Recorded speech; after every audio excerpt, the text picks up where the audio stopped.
What is going on, guys? Welcome to the Reformed Reader, the channel where we review different forms of media through the lens of a Christian who is under the authority of the scriptures. My name is Josh, and today I'm going to be doing my 2025 book tier list. So I'm going to be going over all the books that I read in 2025. If you guys missed it, I've already done part one, which is roughly the first half of 2025. And today I'll be covering the second half and maybe making a couple of quick revisions. So without any further ado, let's jump right in. Okay, so as you guys can see, I have broken this down into 6 categories here, which you guys unfortunately can't see the cursor. And so as you guys can see, I've broken this down into 6 categories here. So this is actually how I rate things on Goodreads, with one exception, which is the top. So at the very top, I have all timer, and then I break it down from 5-star to 1-star. 5-star being great, 4 being good, 3 being meh, a 2-star being nah, and 1 being a DNF. And so before we jump into the books down here on the bottom row, I want to make a couple of revisions with the first video. If you guys look at the very top on my all-timer list, I have 4 books up here, and just after sitting with them for a little while, I think I'm going to shift these around just a bit. So I'm going to start with The Boy in the Striped Pajamas.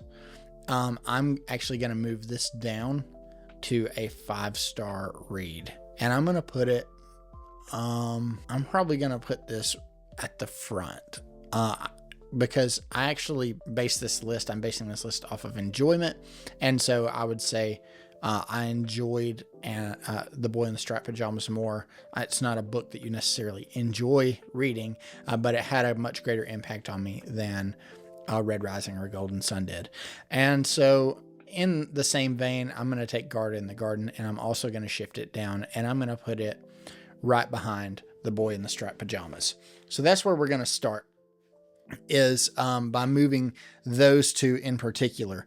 And then maybe to some people's surprise, I'm actually going to move Darth Maul Shadowhunter. I put it as a 4-star read, and I think the reason why I had it so high up to begin with is because it's what got me back into Star Wars. It's the book that felt like Star Wars. But after thinking about it, it was fine. I wouldn't say like that's a good book, you should go read it. I would say if you're looking for a Darth Maul story, this will cut the mustard, right? This will do the job. But I don't necessarily know that I would say like this is good.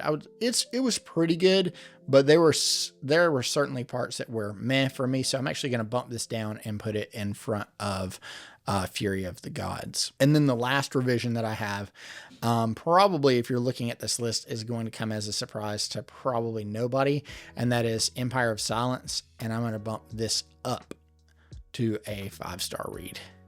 Now where would I put this? I'm going to put it right at the front.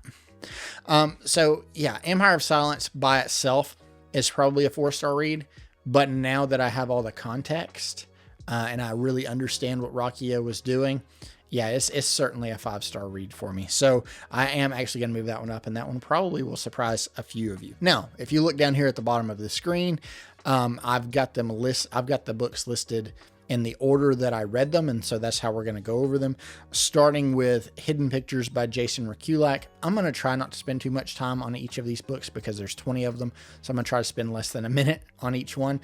I thought this book was good. I didn't think it was great. It was better than a meh book. I gave it 4 stars. Now where it's going to sit, I'm probably going to put it near the back of the line. As a matter of fact, I think I'm going to move Orphan X back. I probably enjoyed Orphan X more. So yeah, I'm going to put Hidden Pictures between Orphan X and the novella right after the first Orphan X book. Then we have Jurassic Park by Michael Crichton. It was what inspired one of my favorite movies of all time, one of the greatest movies I think have ever been made. And so I think that this book was very good. I don't necessarily know that I would call it great. So where would I put Jurassic Park? Now, again, I'm just basing this solely off of enjoyment. So if I'm basing this off of like how much enjoyment I got out of the book, I'm probably going to put it right here in front of Silver Blood Promise. I enjoyed Silver Blood Promise. It was good. I thought it was fun, but in the words of my friend Sam, is this going to be a book that's going to be remembered in 10 years? Probably not. But I had more fun with the Monster Hunter books. So I think I'm going to throw that right there. And moving on to Star Wars Dark Lord, The Rise of Darth Vader. This one is going to be at the back of the 3 stars. I thought the parts about Darth Vader were exceptional. It was fantastic. The parts about everything else were very bland, and I really couldn't care less. I would have enjoyed this a lot more if you would have cut everything except for the Vader parts out and maybe just turned it into a novella. There were parts that were good, but there were certainly parts that I was like, okay, let's move on. So yeah, it's going to be at the back of the 3 stars. And we're moving into Demon in White. Demon in White by Christopher Rocchio. This is going to go in the all-timers list. But where? I am going to say I enjoyed it more than The Count, but did I enjoy it more than Howling Dark? That is a good question. So there were parts about Demon in White that I enjoyed far more than Howling Dark, but then there were parts, the end of Howling Dark kind of blew me away just because I really wasn't expecting it. So I think I'm going to leave it right there for now, and maybe I come back to it in a minute. I'm not sure. Okay, so the next one is Pinata by Leopoldo Gout. This was one that you guys selected for me to read when I did judging books by their covers. It's very short. I am going to put this as a nah. Yeah, this one was not worth reading, in my opinion. I think that cover is super cool. I think it's got that real menacing look to it. I think that the author certainly pulled off that looming dread that I enjoy in horror, but there was a lot that just didn't make any sense and was kind of stupid, if I'm just being forthcoming. I think I'm pretty sure I did a dedicated review for this book on the channel. So if you want to know all my thoughts and opinions, I think they're up there. I'll try to link it somewhere right up here. But yeah, that's not a book for me. I think he's a good author, but I also think there were some things where like he leaned into some biases that are just not true. So yeah, it's a 2-star. And so far, the only 2-star book we have in the ranking. So then we have Weird Space by A.M. Wiley. Now, you guys know how much I have loved this book this year. I've ranted and raved about it. It was the perfect palate cleanse. So I'm going to put this... It's definitely a 5-star read, but did I enjoy it more than Red Rising and Golden Sun? You know what? I think I'm going to leave it right there for now. And maybe I'll come back at the end and make revisions if I think they need to be adjusted a little bit. Okay. So the next book that I read was Monster Hunter Alpha by Larry Correia. This is book 3 in the Monster Hunter series. This one, you sort of take it's almost like a side story. It's still part of the series. It's not a spinoff or anything, but you're not following Z, which is the main character of the first 2 books. You're following one of the main side characters. I thought it was excellent. I thought that it was a very good werewolf book, but did I enjoy it more than the other 2? No. I've just sat with it a while. I had a harder time. Like I didn't have as much desire to dive back into it. So, I'm going to put it at the bottom of 4. It may be a 3, but I think it's going to be bottom of 4. It was a good book. I don't want to say it was meh. It was a good book. I had a better time with these other books in front of it. Okay. So book number 12 is going to be Kingdoms of Death. Now this is also going to be an all-timer, and I think I'm going to put it right here for now. Now I will say that my enjoyment of this book was tainted because right in like the main part of the book, and for those of you that have read it, that's when Charlie Kirk was murdered. And so it really made me lose my appetite for what was going on in the book. So the external circumstances certainly play a part in your enjoyment of a book. So I think on a reread, this very well may move up on the list, but yeah, I think it's probably going to not just be at the back so far in Sun Eater, but I enjoyed the count more. Okay, the next book is American Paladin Does Sacrifice. This is the graphic novel that's sort of a prequel to the American Paladin series that hasn't come out yet. I thought that this graphic novel was pretty good. I don't know, I'm not exactly sure where I would put it. It definitely whet my palate for what's to come. I think there were a few things that I wasn't crazy about. There were preferential things. And so I think maybe I'm going to throw this. I think I'm going to throw it right back here. As a matter of fact, I'm going to move these two. I'm going to swap those two. So yeah, I think this is looking good so far. So moving on to Ashes of Man. All right, you guys know how much I loved Ashes of Man. It's going to be an all-timer for sure, but where at? That is the question. So I've had some time to sit with it and wrestle with it, and I've been debating, and so far I think I'm going to put it at the front of the pack. So Ashes of Man had some of my favorite moments in Sun Eater in it. The very beginning and the very end. Pretty much like the first 50 to 100 pages to the last 50 to 100 pages were my favorite parts of this book. There were some things in there that I thought, like, it's weird. Sun Eater's weird because, like, I liked the ending of Howling Dark. It was one of my favorites, but I thought, the beginning and the middle was fine, whereas, like, the middle of Demon in White was amazing, and the end was pretty good, but it was weaker than this one. And anyway, so not that you guys care. Maybe you do because you're watching this video, but as far as impactful moments, I think Ashes of Man takes the cake so far. So yeah, I'm going to put it at the top of the list for all-timer. Okay, next we have Academy of Outcasts by Larry Correia. This one was so much fun. I've described this as Guardians of the Galaxy meets Mistborn. And man, I had such a good time with this book. It was just so much fun. I would actually say that it was like a contender for Book of the Year for me, were it not for a lot of the other books that I read this year. So I'm going to put this at the front of my 5-star books as of right now. Man, it was so much fun. I don't necessarily know that I would call it an all-timer because this one that you could certainly see, way on down the line, how maybe it kind of fades into the background. There are things about it that makes it stand out, but it's not so different from other things, especially like these things up here on the top row. It's not so different that it is going to like really affect somebody's life, but it was just so much fun. So if I'm basing it again, just off of enjoyment, it's going to be at the front of the 5-star pack. So the next one that I read is The Heart Taker by A.M. Wiley.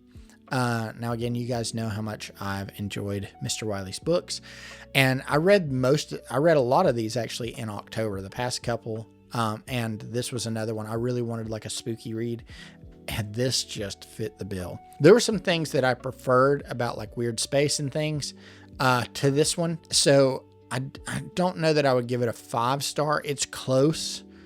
So if I'm basing it again off of enjoyment, I'm going to say I enjoyed The Heart Taker. I think I'm going to put it right behind Jurassic Park. So I thought it was very good. I don't necessarily know that I would say that it was great, but I did think it was very good. So yeah, it's an excellent book. I think anybody that picks it up, I don't think you'll be disappointed. Okay, These Silent Woods by Kimmy Cunningham Grant. This book was phenomenal. Jordan over at First Line Library sent me this, and I finally picked it up. Again, I just needed something different. So I'm going to put this, right here behind Guard in the Garden. It had some really impactful moments. You want to talk about a slow burn book? It's this one. There's not really a whole lot that happens in the book, but it kept me turning pages. And it's short, so you'll fly through it, but I absolutely love it. The themes of faith and family and love and sacrifice. Yeah, I highly recommend this book to any Christian, really anybody, but any Christian that's looking for a good palate cleanse. These Silent Woods by Kimmy Cunningham Grant is fantastic. Okay, and now we have Lost Boy by Christina Henry. So Lost Boy, man, This is my favorite version of Peter Pan. It's dark. It's gritty. There's a couple of moments that are a little messed up, and it was fantastic. It was so good. As far as like enjoyment and how much of an impact it had on me, it really played with the nostalgia that I have for the movie Hook. Ooh, so Lost Boy by Christina Henry. I am going to put this, I think I'm going to put this right here. Right in front of Guard in the Garden. Yeah, that looks appropriate. Fantastic. Thank you to Zachary Shea for recommending it to me. Loved the book, but just be prepared. If you're not ready for something that's a little more on the dark side, that may not be the book for you. Which leads me into the next book, which is Sledge versus the Labyrinth. This is by Nick Horvath, I believe that's how you pronounce his name. And I DNF'd this book. But I'm gonna move it to the front of the DNFs because I loved what I was reading. Everything about it was excellent. I really did enjoy what it was that I was reading. I'm gonna back this out just a little bit so you guys can see. There we go. Now you guys can see a little bit better. But yeah, I really enjoyed what I was reading with Sledge versus the Labyrinth. But the language got too heavy for me. It was, it's a heavy book. It feels a lot like if you liked Sin City, the movie Sin City, I think it's Zack Snyder that did it, and you loved the character Marv, which was Mickey Rourke's character, then you're going to love this. It has that similar feel, and you get that just from the cover. I think they did an excellent job there. But again, just a little too heavy for me. It stinks that I had to put it down. But, you know, it's one of those things where I'm like, it's just a book, so I'll move on.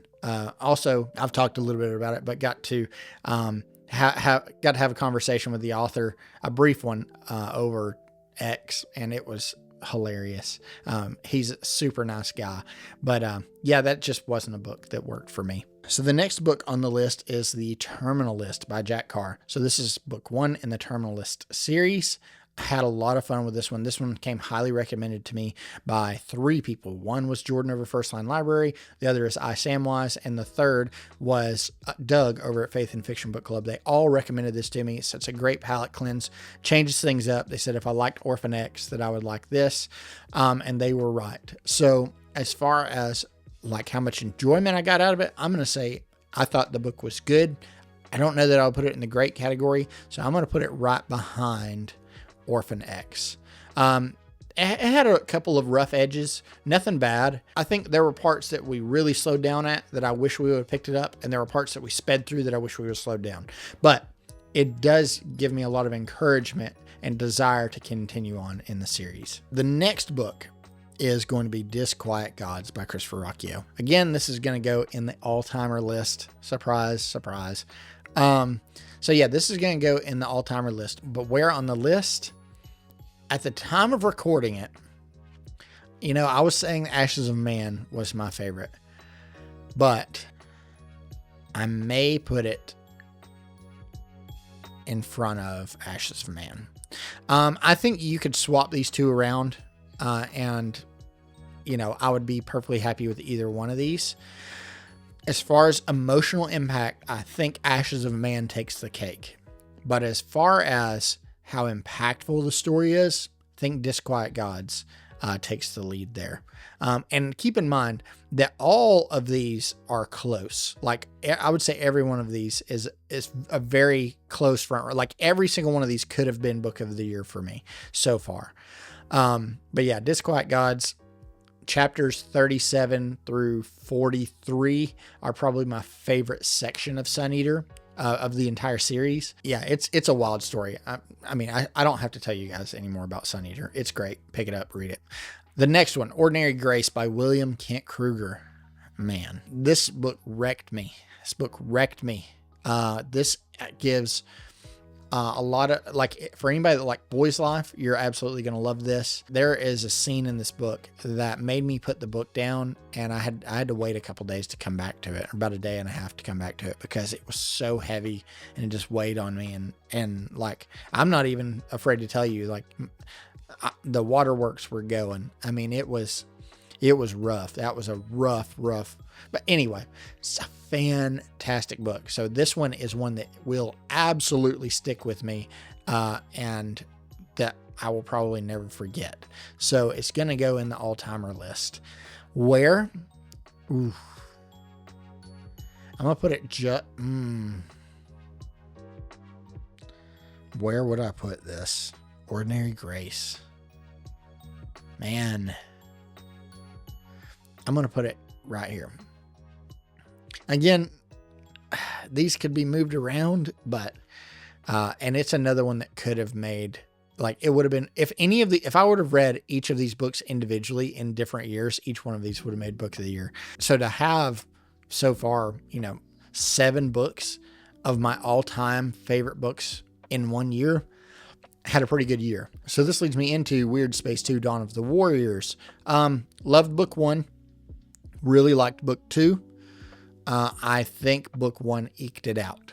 So there were things about book 2. There was like the setting changed.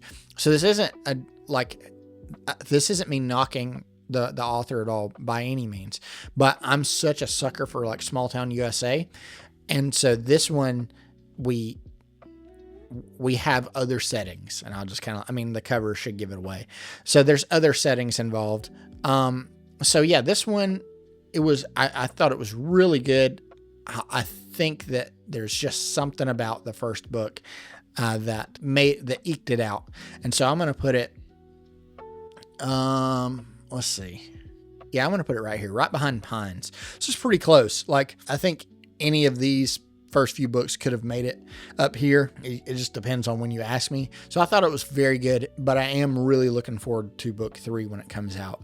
I think the ending of this book I actually enjoyed the ending of this book more than the first book, but there were things about there's like the first book gave me a lot of those feelings that the Goonies did. So I think book 1 just eked it out just a little bit. And then the last one is going to be Inkheart by Cornelia Funke.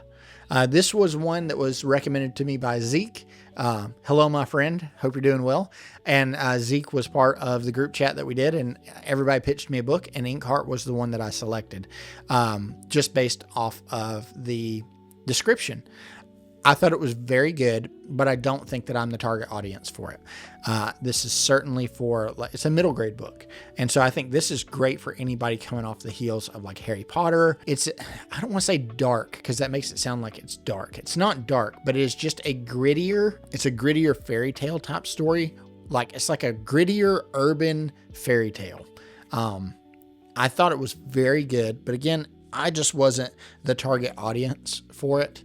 And so I'm going to put it at the bottom of 4. Okay, guys, so this was 2025. As most of you guys can tell, if you didn't already know, I tend to be extremely generous with my ratings. But alongside that, it's rare that I don't either love or hate a book. Most of the time I'm like, this book is great, or I'm like, this book is trash. So I'm normally like, as you can see, I'm normally in one extreme or the other because, we only have 1 2-star book, which, that's pretty good. There's only one book that I finished. So I was like, yeah, that's not for me. As far as DNFs go, there were 7 and, some of them hurt, but, and some of them I was probably too harsh on, like Everyone on This Train is a Suspect. I'd come off Morningstar. And, I was probably a little harsh on that one. I was probably also harsh on Grave Empire, but for me, I'm like, they're books, so I can move on to something else, that doesn't maybe make me wrestle with convictions and things. But otherwise, man, this looks like a great year. I had 7 all-time favorite books this year. And I look at how many 5-star books I had and 4-star. The vast majority, like 2/3 of the books that I read this year were either all-timers, 5 stars, or 4-star books. That's a pretty good year. I can't really complain about it. So looking forward to seeing what this year has to offer. Guys, let me know, what were some of your favorite books this year? Did you read any all-timers? I'd love to see it. Or better yet, make a tier list and tag me in it, because I would love to watch it. I would love to see what you guys are up to. Thank you guys for a fantastic reading year in 2025. And here's to looking forward to an even better year this year. So again, thank you guys so much for coming and hanging out with me and listening to me ramble about a few books. I appreciate each and every one of you, and I will see you on the next one.